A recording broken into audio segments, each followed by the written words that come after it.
ఖమ్మం జిల్లాలో రెండో విడత గ్రామ పంచాయతీ ఎన్నికల పోలింగ్ కొనసాగుతోంది. అన్నప్రేడిపల్లి, అశ్వరావుపేట, చంద్రగొండ సహా చుంచుపల్లి, దమ్మపేట, ములకపల్లి, పాల్వంచ మండలాల్లో ఎలక్షన్స్ కొనసాగుతున్నాయి. యువకులు, వృద్ధులు ఉత్సాహంగా ఓటేస్తున్నారు. పోలింగ్ కేంద్రాల దగ్గర భారీ బందోబస్తు ఏర్పాట్లు చేశారు. పోలింగ్ సరళి, భద్రతా చర్యలను అధికారులు నిరంతరం పర్యవేక్షిస్తున్నారు. స్థానిక సంస్థల అదనపు కలెక్టర్ విద్యాచంద్ర నారావారిగూడెం గ్రామ పంచాయతీ పరిధిలోని పలు పోలింగ్ కేంద్రాలను సందర్శించారు. పోలింగ్ ప్రక్రియను ప్రత్యక్షంగా పరిశీలించారు. ఓటర్లకు ఎలాంటి ఇబ్బందులు కలగకుండా చూడాలని ఆమె ఆదేశించారు. ఇక ఖమ్మం జిల్లాలో రెండో దశ పంచాయతీ పోలింగ్ పై మరిన్ని డీటెయిల్స్ ఖదీర్ అందిస్తారు. ఖదీర్.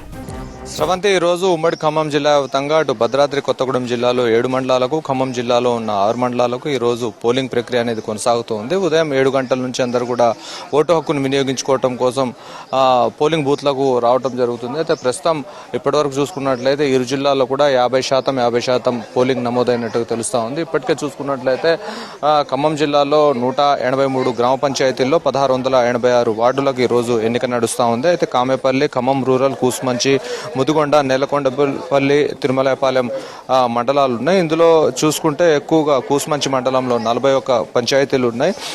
అత్యధికంగా చూసుకున్నట్లయితే కూసుమంచిలోనే 364 వార్డులు కూడా ఉన్నాయి. అదేవిధంగా ఇప్పటికే 23 గ్రామ పంచాయతీలు ఇక్కడ ఏకగ్రీవం అయ్యాయి. 306 వార్డులు కూడా ఏకగ్రీవం అయ్యాయి. అయితే ఇప్పుడు ఏదైతే ఎన్నిక కొనసాగుతూ ఉందో అది 1 గంట వరకు కొనసాగే అవకాశం కనిపిస్తూ ఉంది. 1 గంట తర్వాత మొత్తం బెల్ కొట్టిన తర్వాత ఇక్కడ గేట్లన్నీ కూడా మూసివేస్తారు. ఎవరైతే ఇప్పటికే ఈ క్యూ లైన్లలో నిలబడి ఉన్నారో ఓటు హక్కును వినియోగించుకోవడం కోసం ఆ బౌండరీకి వచ్చేసారో ఆ బౌండరీలో ఉన్న వాళ్ళందరినీ మాత్రమే ఎలో చేస్తారు. ఎవరైతే కొత్తగా వేరే ప్రాంతం నుంచి వస్తారో వాళ్ళని ఎలో చేసే పరిస్థితి ఉండదు. అయితే ఇప్పుడు వివిధ పార్టీలకు సంబంధించిన అభ్యర్థులందరూ కూడా తమ యొక్క ప్రచారం చేసుకోవటం కోసం వేరే ప్రాంతంలోనే ఉండి, అంటే 200 మీటర్ల దూరంలో ఉండి వాళ్ళు ప్రచారం నిర్వహించుకోవాల్సి ఉంటుంది. తమ యొక్క అభ్యర్థి గుర్తును ప్రచారం చేసుకునే విధంగా ఆ పోలీసులు వెసులుబాటు కల్పించారు. ఏదైతే 200 మీటర్ల లోపు ఎవరైతే ఉంటారో వాళ్ళపైన కేసులు కూడా నమోదు చేస్తామని చెప్పేసి హెచ్చరికలు జారీ చేయడం జరిగింది. అయితే ఎన్నికల సరళిని ఉన్నతాధికారులు పర్యవేక్షిస్తూ ఉన్నారు. వెబ్ కాస్టింగ్ ద్వారా కూడా ఎక్కడ సమస్య తలెత్తుతుందనే అంశాలను వాళ్ళు పరిశీలిస్తున్న పరిస్థితి ఉంది. మొత్తంగా చూస్తే ఎక్కడ కూడా ఇప్పటి వరకు సమస్యాత్మక ప్రాంతాల్లో కూడా ఎలాంటి వివాదాలు కానీ గొడవలు కానీ జరగలేదు. కొన్ని చోట్ల పోలింగ్ బూత్లలో ఎక్కువ మంది జనం ఉన్నారని చెప్పేసి కొన్ని చోట్ల అభ్యంతరం వ్యక్తం చేశారు. దాంతోపాటుగా చంద్రగొండలో కొంత ఇష్యూ జరిగింది. తమ యొక్క గుర్తులు తారుమారు చేశారని చెప్పేసి అక్కడ కొంత ఆందోళన కార్యక్రమాన్ని కూడా నిర్వహించడం జరిగింది. అయితే ప్రస్తుతం ఎక్కువ ఎన్నికల ప్రచారం దగ్గర నుంచి మొదలుకుంటే ఎన్నిక ప్రక్రియ కొనసాగే వరకు కూడా మద్యం, డబ్బు అనేది విపరీతంగా పంపకాలు జరుగుతున్నాయి. అయితే ప్రస్తుతం ఇప్పుడు కొన్ని చోట్ల గ్రామ పంచాయతీలు ఎలాంటి పరిస్థితి ఉందంటే అసెంబ్లీ ఎన్నికలను తలపిస్తున్న పరిస్థితి కనిపిస్తూ ఉంది. ఒకళ్ళు 2000 రూపాయలు ఇస్తే మరొకళ్ళు 3000 రూపాయలు అన్నట్టుగా ఈరోజు పంపకాలు కూడా జరుగుతూ ఉన్నాయి. మొత్తంగా చూస్తే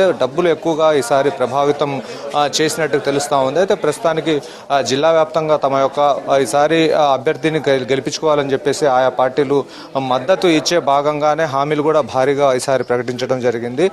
వివిధ ప్రాంతాలకు పోలిన విధంగా తమ గ్రామ అభివృద్ధి జరగాలని చెప్పేసి ఈసారి ప్రతి ఒక్క ఓటర్ కూడా కోరుకుంటున్న పరిస్థితి కనిపిస్తూ ఉంది. ఏదైతే ఏమి కానీ కొన్ని చోట్ల ఎక్కువ మంది అభ్యర్థులు ఎక్కువగా పోటీలో లేరు. ఒకళ్ళిద్దరు మాత్రమే అభ్యర్థులు ప్రతి గ్రామ పంచాయతీలో కూడా ఉన్నారు. గతంలో చూస్తే ప్రతి ఒక్కళ్ళు కూడా ఎక్కువగా పోటీలలో ఉండేవాళ్ళు. కానీ ఇప్పుడు అలాంటి పరిస్థితి లేదు. ఇక్కడ ఈ ప్రిసైడింగ్ ఆఫీసర్స్ ఆధ్వర్యంలో ఇక్కడ పోలింగ్ ప్రక్రియ అనేది కొనసాగుతూ ఉంది. అయితే ప్రస్తుతానికి మరికొద్ది సేపట్లో దీనికి పోలింగ్ పర్సెంటేజ్కి సంబంధించిన అప్డేట్స్ వచ్చే అవకాశం కనిపిస్తూ ఉంది. అయితే ప్రతి ఒక్క మండలం నుంచి అక్కడ ఉన్న అధికారులు పంపించిన సమాచారాన్ని జిల్లా కేంద్రంలో ఉన్న అధికారులు వాటిని కౌంట్ చేసి తెలియజేస్తూ ఉన్న పరిస్థితి ఉంది. అయితే మొత్తంగా చూడొచ్చు ఇప్పుడు విజువల్స్లో కూడా దూర ప్రాంతాల నుంచి వచ్చిన వాళ్ళను, అదేవిధంగా వికలాంగులు ఎవరైనా ఉంటే, వృద్ధులు ఉంటే వాళ్ళని వీల్ చైర్లలో తీసుకొస్తున్నారు. ఎవరైతే ఓటర్లను తీసుకొని వస్తున్నారో అభ్యర్థులకు సంబంధించిన ఛార్జీలతోనే ఆటోలను ఇక్కడ పెట్టి వాళ్ళను తీసుకొచ్చి ఓటు తమకు వేయాలన్నట్టుగా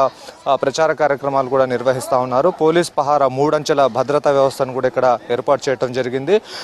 గొడవలు ఒకవేళ జరిగితే వెంటనే బెటాలియన్లను కూడా, అంటే పోలీస్ ఫోర్స్ను కూడా అధికంగా పోలీసులు ఇక్కడ ఏర్పాటు చేశారు. ఎప్పటికప్పుడు సమస్యాత్మక ప్రాంతాలపైన ఎక్కువగా దృష్టి సారించారు. ఎక్కడ కూడా చిన్న గొడవ జరిగినా కానీ పోలీసులు వెంటనే అలర్ట్ అయ్యే విధంగా ఇక్కడ చర్యలు తీసుకుంటా ఉన్నారు. దాంతోపాటుగా అధికారులు ఎన్నికలు మొదటి విడత ఏ విధంగానైతే ప్రశాంతంగా పోలింగ్ కొనసాగిందో, కౌంటింగ్ ప్రక్రియ కూడా కొనసాగిందో, అదేవిధంగా రెండో విడతలు కూడా అదే విధంగా ప్రశాంతంగా కొనసాగాలని చెప్పేసి వాళ్ళు ఎప్పటికప్పుడు ఒక నిఘా వ్యవస్థను పటిష్టం చేసి పెట్టారు. అయితే ప్రస్తుతం 1 గంట తర్వాత మళ్ళీ కౌంటింగ్ ప్రక్రియ అనేది కొనసాగుతూ ఉంది. కౌంటింగ్ ప్రక్రియకు సంబంధించిన సీల్ వేసిన తర్వాత స్ట్రాంగ్ రూమ్లలో బ్యాలెట్ బాక్సులు అన్నింటిని భద్రపరిచిన తర్వాత వార్డు మెంబర్లు దాంతోపాటుగా ఏజెంట్ల వాళ్ళ సమక్షంలో మళ్ళీ వాటిని ఓపెన్ చేసిన తర్వాత మొదటగా పోస్టల్ బ్యాలెట్లను కౌంట్ చేసి దాని తర్వాత ఏదైతే పోలే ఆ ఓట్లను మాత్రమే కౌంటింగ్ చేస్తారు. దాని తర్వాత సాయంత్రం 6 నుంచి 8 గంటల వరకు